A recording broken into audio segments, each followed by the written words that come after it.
Special Envoy of the President to China, Mr. Michael Ma.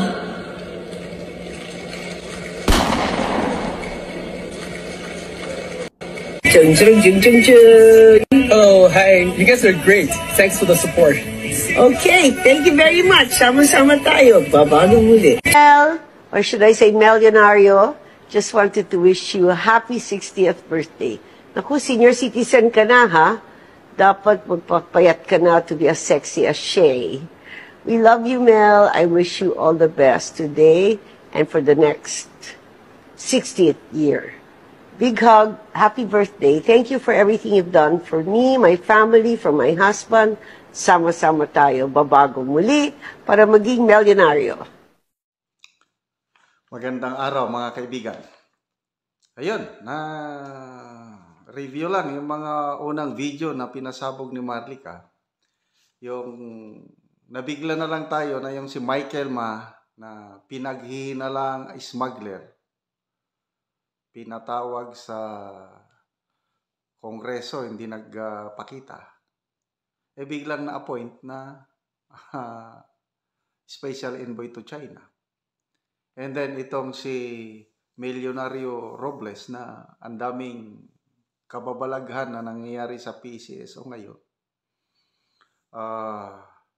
Mga controversial appointments na ngayon, dahil sa interview ni Maharlika kay Attorney Vic Rodriguez, pag-alaman na ng taong bayan kung sino ang mastermind.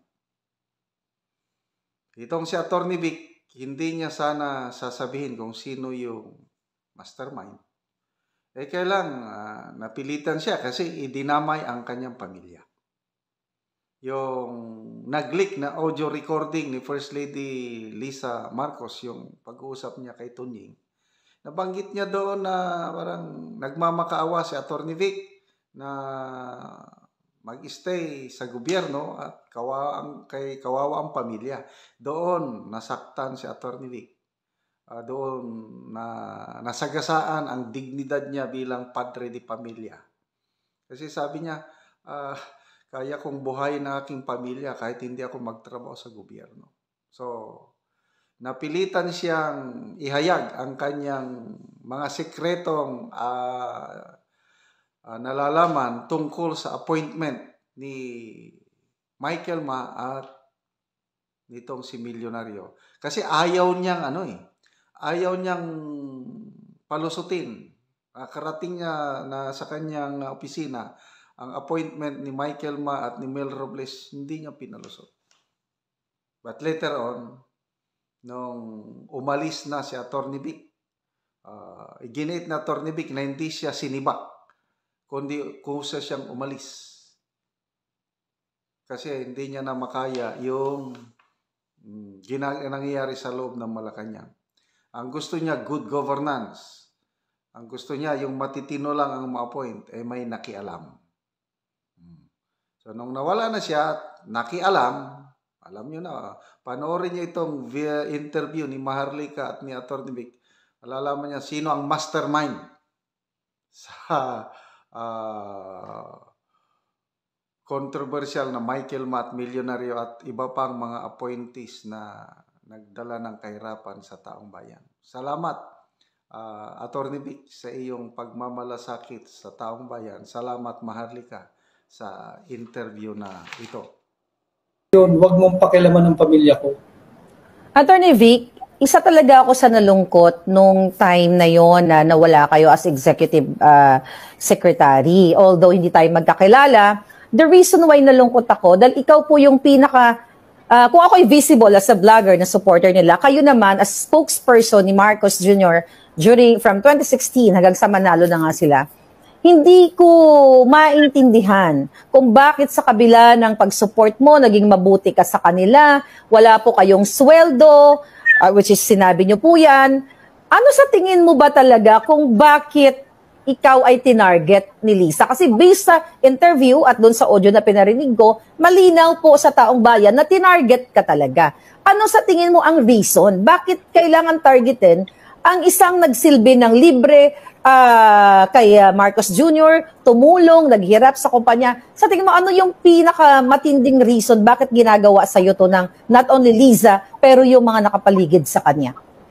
I was all for good governance. I was all for good governance. I was pushing for it. That's the agenda. And President Marcos, in the early days of his administration, yun kasi kaya kong patotohanan yun. We were together.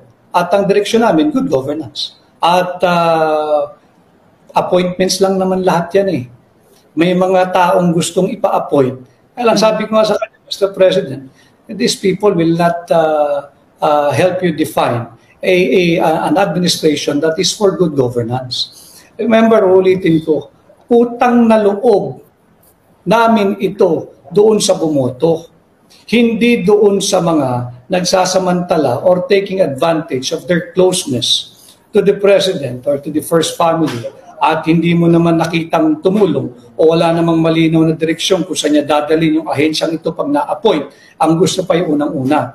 At pag hindi na pagbigyan agad-agad ay nagagalit, nagsusumbong. I stood my ground and sinasabi ko kay Pangulong Marcos, alam ni Pangulong Marcos yan. And dinala niyo ako sa ganito dahil nga you're too careless. Nagre-record kayo, nag-audio kayo. And ulitin ko, dinamay niyo yung pamilya ko eh. Ang isang pinagtatalunan dyan, I refuse to process the paper of Michael Ma na ina-appoint as special envoy to China. Ayoko. Wow. Ayoko. Alam ko yun. I refuse to process the paper of Mel Robles as GM of PCSO. Ayoko. Bakit? Sabi ko maghahanap pa tayo ng taong nararapat dyan. And this, hindi na, kapasensya na yung mga mababanggit. Etong isang taong ito, maayos naman ito, si Yusek Cesar Chavez. Kinausap ko yan. Ako, Cesar, ang posisyon na nakalagay sa iyo dito, inilalapit, chairman ka ng PCSO.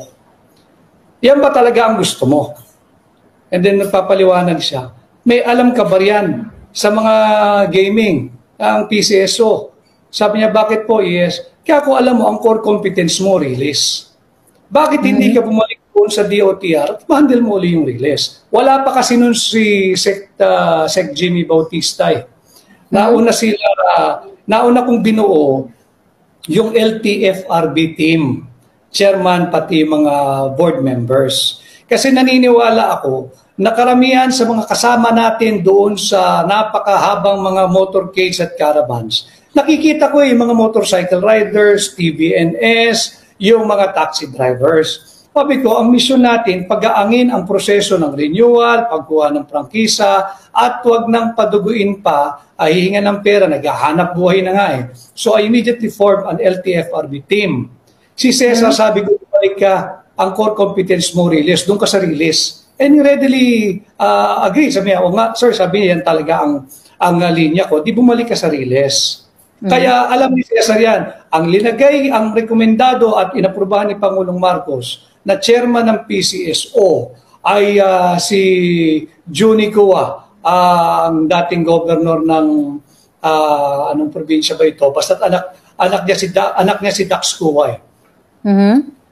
Ng Quirino, si Manong Juni. Kaya nandiyan si Manong Juni dahil dati rin siyang, I think, chair ng Accounts or Appropriations ng House. So marunong siya ng numero. Kakupangatin natin yung revenue at collection ng PCSO. Dahil yun din ang bilin ni Pangulong Marcos. At bawas-bawasan natin, ang dami kasing nakaplug dyan na kung ano-anong organization brought about by different Republic Acts na certain amount ng kanilang revenue or income na ina-allocate doon sa mga iba't ibang ahensya na hindi naman nararapat. Kaya sabi ko, ayusin mo yan. Hanap tayo ng GM. Sensya na kayo, kailangan kong banggitin ito dahil ako'y nananahimik na at pilit nyo ako idinadamay sa marites ninyo. There is such a thing as my right to defend my honor, to defend the honor of my family. Meron hong ganun. At kung sa inyo, wala nang ganyan, sa pamilya ko, sa aking mismong bahay, buhay po yan. And I will defend my family, I will defend their honor, I will defend my honor. Yeah. So, Nung in-appoint ba si Mel Robles sa PCSO, nandoon pa kayo? Nandun ako. Bakit But ang po expectation yata, noong June 30, nung nag-oath kami, kasabay na siya. Ako nga nagsasabi, hanap tayo iba. Huwag yan. Serving as the Presidential Chief of Staff. Yun kasi, kumbaga, ditanggal yun Pwede kong tanggalin, pwede kong ibalik. So sabi ko, kung wala akong authority to proceed as your Chief of Staff, pwede akong magbakasyon. Dahil ako lang naman talaga ang hindi nagbakasyon sa grupo namin noon. Talagang from the campaign, of the electoral protest to the pre-campaign, during the campaign, organizing is the incoming administration, and all the time that I was there, hindi ako nagbakasyon. And again, I challenge anyone, ayun naman ang gobyerno ngayon, check nyo sa immigration kung umalis ako. During, immediately, nung imposition ng pandemic, hanggang sa umexit ako sa Malacanang kung lumabas ako ng bansa. Ako lang hindi lumalabas noon. So, having said that, sabi niya, okay, where's the AO? Kako, it's in your table. Pero if you're not cool to the idea, hindi ako nagmamadali, pwede kitang intayin na bumalik ka from your first trip to the America. I'll take advantage of this trip of yours. Babakasyon din ako. Magbabawi ako sa pamilya ko dahil I owe them big time. I have to take them out. Sabi niya, sige, hinanap niya yung papel. Pinirmahan niya yung Administrative Order number 1. Sabi sa akin niya, ayan na, may appointment ka na, may Administrative Order number 1 ka pa. I-release mo na yung statement mo. Okay, so i-release ko yung statement ko na I shall continue serving him as the Presidential Chief of Staff. Dito, I'm forced to reveal all of this now just to refute yung kasinungalingang ipinakakalat na naman na base Marites. And again, let me be very clear. Kung hindi nabanggit na ako ay nagmakaawa at kawawa ang pamilya ko, siguro hindi mo ko na-interview, Maharlika. I can take it as a man, but huwag idamay ang pamilya ko. At kung meron akong pinakiusap kay Pangulong Marcos, alam ito ni Pangulong Marcos. When we last spoke September 28 of 2022, when he invited me to see him in his residence, in temporary residence niya, across Malacanang. Ang sinabi ko sa kanya, Mr. President, ang pakikiusap ko lang, itong mga bakbakan, yung smear campaign, hanggang akin lang, ako kaya ko, huwag lang pakikialaman ang asawa ko at mga anak ko. Alam mo sabi niya, yeah, of course, matibay ka na. And yes, walang makikialam sa mga asawa natin at sa mga pamilya natin. Yan ang pinakiusap ko. At yung pinakiusap ko, hindi dahil kawawa ang pamilya ko. Dahil yun ang marapat gawin ng mga gentlemen kung hindi man tayo nagkakasundo. Spare the wife, spare the family. Include my family. Minor de edad itong mga ito. Walang kalaban-laban sa inyo ito. Huwag niyong pakialaman ng pamilya. Yeah. So, Attorney Vic, during that time, September, may mga nilabas din na issue at syempre ito nga smear campaign na ikaw ay nag-forge ng mga pirma katulad na nga lang dito sa COS, as a Chief of Staff, di ba? Isa yan sa mga lumabas na pinakalat nila na ikaw daw talagang may kagustuhan na yon. Meron ka bang pinirmahan o meron ka bang pineke na pirma ni Marcos Jr.? Pagka pineke mo, kahit sino ka pa, kahit executive secretary ka pa, pag pineke mo, ang pirma ng Pangulo, ang tapang-tapang mo naman. Yun. At alam mo yung gravity ng kasong yan. And I don't think any person, I think, na normal na nag-iisip at normal ang nasa katinuan ng pag-iisip. Pag umabot ka na sa posisyon na executive secretary, pinakamataas or primus inter pares sa gabinete, you really think merong isang taong peke sa pirma ng Pangulo na ang rango ay executive secretary? But again, these are all lies. And I had my appointment papers as the Presidential Chief of Staff. It was signed September 16 as well. It was signed by the President. It was barcoded and it bears the seal of the President. So wala akong pinipeke dito. At hindi ko rin kayang utusan si Pangulong Marcos pirmahan ng isang bagay na hindi rin niya pinapaniwalaan nung kami magkasama pa. At ganun din kasi ang pagkatao ko. Na walang pwedeng magpapirma sa akin pag alam kong baluktot o pilipit yung pinapipirma o yung kahihinatnan nung pinapipirma o pinagagawa sa akin. So, mga kababayan, so narinig na natin mula mismo kay Attorney Vic na talagang pinirmahan ni Marcos Jr. ang kanyang appointment as Chief of Staff. Actually, isa po sa mga binlag ko dito na nakarating sa aking informasyon, on the way sila sa New York, nakita ni Liza Marcos yung iyong Chief of Staff appointment letter or paper na pinirmahan. Kaya, according to DIC, from Attorney Glenn Chong na ikinuwento sa kanya ni Ivan Uy, now the ICT Secretary, na genombag nga ni Liza Marcos si Presidente Marcos Jr. nung nakita niyang pinirmahan ang iyong appointment. Natanong ko na to sa iyo pero ulitin ko muli. Ikaw ba? Ano ang tingin mo dun? Ito ba ay may katotohanan which is, nag-spread na yan sa ating sa lahat? Ito ba ay may katotohanan o possible ba na kung hindi man genombag, sige, ilagay natin sa na yan, ay nagalit si Liza dahil nga pinirmahan ni Marcos Jr. appointment mo? Well, maaari, ang take off ko ng pagsasagot ko sa iyo ng maaari, yung audio na ipinarinig mo. na talaga namang nakumpirma na mayroong conscious and concerted effort to demonize me. Sabi ko nga sa iyo, Maharlika, I have been called many names. I have been ridiculed. I have been humiliated. But I kept quiet because may peace sa aking soul. Kaya lang, huwag mo namang idadamay yung pamilya. Dahil ako'y naninindigan na ang isang lalaki, isang asawa, isang ama, na pag kinakailangan na at hindi mo kayang ipagtanggol ang iyong pamilya, wala kang sariling dignidad at dangal at self-respect. Hindi ka maaaring tawaging ama at hindi ka maaaring tawaging lalaki. Hindi po ako yun. Kaya ako sumasagot, huwag ninyong idamay yung aking pamilya. At panay na nga lang kwento ang ginawa ninyo. Doon lang ako nag-react, bakit kakalad ka rin na nagmamakaawa ako, kawawa ang pamilya ko? Hindi totoo yun, huwag mong pakialaman ng pamilya ko. Attorney Vic, isa talaga ako sa nalungkot nung time na yon na nawala kayo as executive secretary. Although hindi tayo magkakilala, the reason why nalungkot ako, dahil ikaw po yung pinaka, kung ako'y visible as a vlogger na supporter nila, kayo naman as spokesperson ni Marcos Jr. during from 2016 hanggang sa manalo na nga sila. Hindi ko maintindihan kung bakit sa kabila ng pag-support mo, naging mabuti ka sa kanila, wala po kayong sweldo, which is sinabi niyo po yan. Ano sa tingin mo ba talaga kung bakit ikaw ay tinarget ni Liza? Kasi based sa interview at doon sa audio na pinarinig ko, malinaw po sa taong bayan na tinarget ka talaga. Ano sa tingin mo ang reason? Bakit kailangan targetin ang isang nagsilbi ng libre kay Marcos Jr., tumulong, naghirap sa kumpanya? Sa tingin mo, ano yung pinakamatinding reason bakit ginagawa sa'yo to ng not only Liza, pero yung mga nakapaligid sa kanya? I was all for good governance. I was pushing for it. That's the agenda. And President Marcos, in the early days of his administration, yun kasi kaya kong patutuhanan. We were together. At ang direksyon namin, good governance. At appointments lang naman lahat yan eh. May mga taong gustong ipa-appoint. Kaya lang sabi ko nga sa Mr. President, these people will not help you define an administration that is for good governance. Remember, ulitin ko, utang na loob namin ito doon sa bumoto. Hindi doon sa mga nagsasamantala or taking advantage of their closeness to the President or to the First Family at hindi mo naman nakitang tumulong o wala namang malinaw na direksyon kung saan niya dadalhin yung ahensyang ito pag na-appoint. Ang gusto pa yung unang-una. At pag hindi na pagbigyan agad-agad ay nagagalit ng susumbong.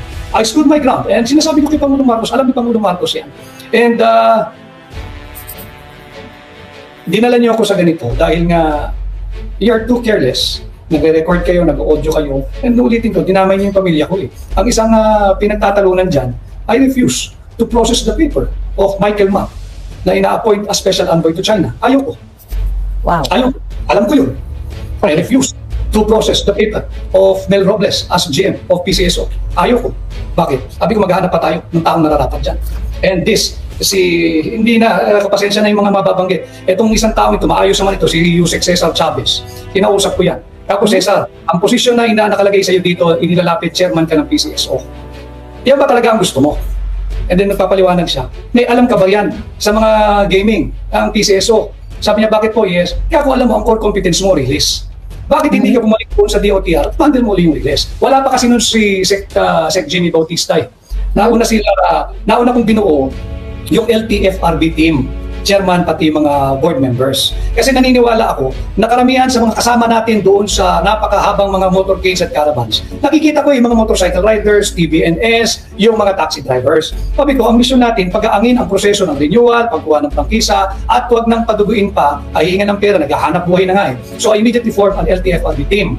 Si Cesar, sabi ko, balik ka, ang core competence mo release, doon ka sa release. And readily agree, sabi niya, sir, sabi niya talaga ang linya ko, di bumalik ka sa release. Kaya alam ni Cesar yan, ang linagay, ang rekomendado at inaprubahan ni Pangulong Marcos na chairman ng PCSO ay si Johnny Coa, ang dating governor ng anong probinsya ba ito? Basta anak niya si Dax Coa ng Quirino, si Manong Johnny. Kaya nandiyan si Manong Johnny dahil dati rin siya, I think, chair ng Accounts or Appropriations ng House. So marunong siya ng numero. Kakupangatin natin yung revenue at collection ng PCSO dahil yun din ang bilin ni Pangulong Marcos. At bawas-bawasan natin, ang dami kasing nakaplug dyan na kung ano-anong organization brought about by different Republic Acts na certain amount ng kanilang revenue or income na ina-allocate doon sa mga iba't ibang ahensya na hindi naman nararapat. Kaya sabi ko, ayusin mo yan, hanap tayo ng GM. Sa isa na kayo, kailangan kong bagitin ito dahil ako'y nananahimik na, pilit nyo kung dinadamay sa marites ninyo. There is such a thing as my right to defend my honor, to defend the honor of my family. Meron hong ganun. At kung sa inyo, wala nang ganyan. Sa pamilya ko, sa aking mismong bahay, buhay po yan. And I will defend my family, I will defend their honor, I will defend my honor. Yeah. So, nung in-appoint ba si Mel Robles sa PCSO? Nandoon pa kayo? Nandun ako. Bakit But ang po expectation yata, noong June 30, nung nag-out kami, kasabay na siya. Ako nga nagsasabi, antay ba? Wag yan. Antay ba? Wag yan.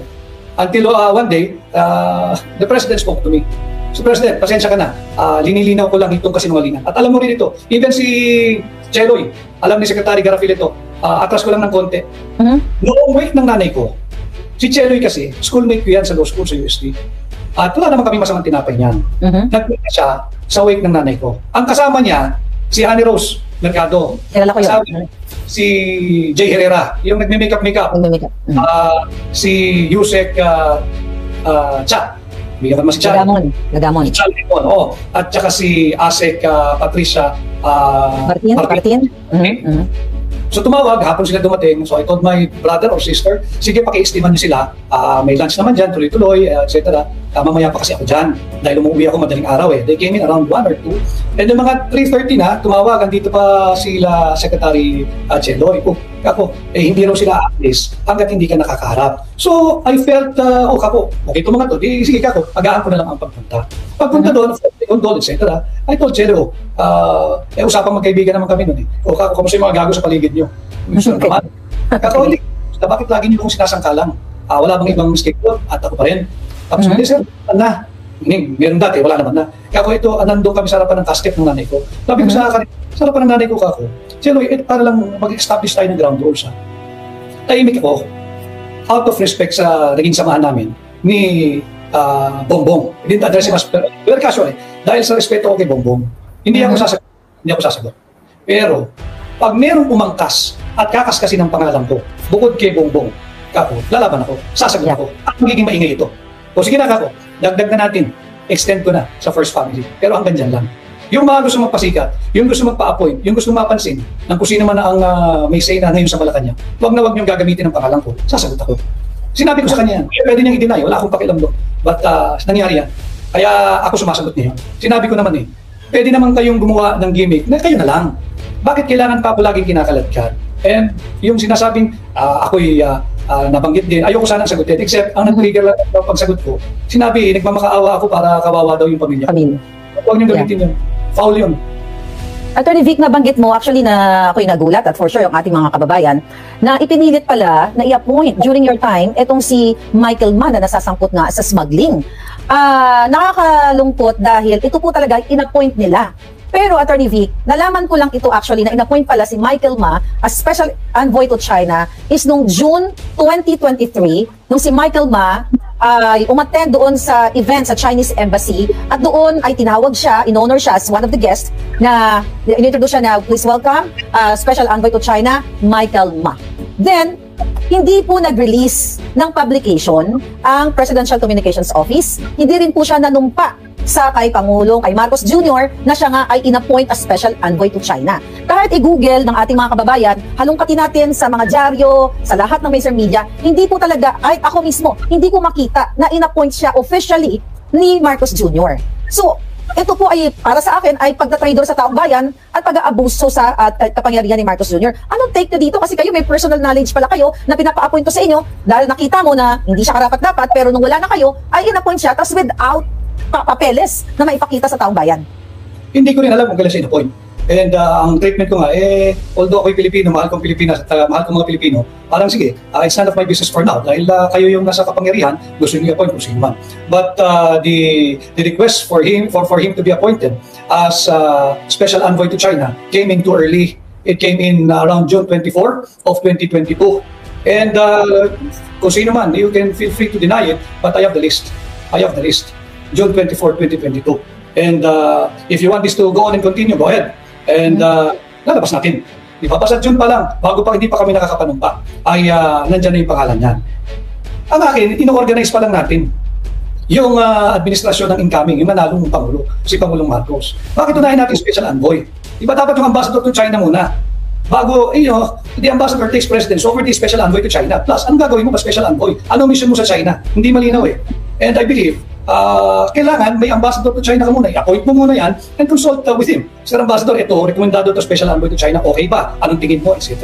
Because ang head doon is yung ambassador. Hindi ba? Kaya hindi ko lang pinoproseso. Kaya lang yun nga, yung sinabi ko noon sa isa ko interview, lahat gusto first class sila eh. Lahat kinakailangan priority. Lahat kinakailangan naka-fast pass. Pag sinabing pasok-pasok, hindi pwedeng ganun. At least during my time. And what does he have? An appointment paper? Like you, I'm clueless. I am ignorant. I do not know. But the better question, I believe, is, do we have the right to know? Yes, we have the right. And the PCO, instead of nitpicking yung mga nag-criticize ng mga policies ninyo, sagutin nyo yung mga tanong ng taong bayan. Sagutin ninyo kung yan ba'y na-appoint, sagutin ninyo ano ba ang relasyon niyan doon sa, hindi pa sarado ito.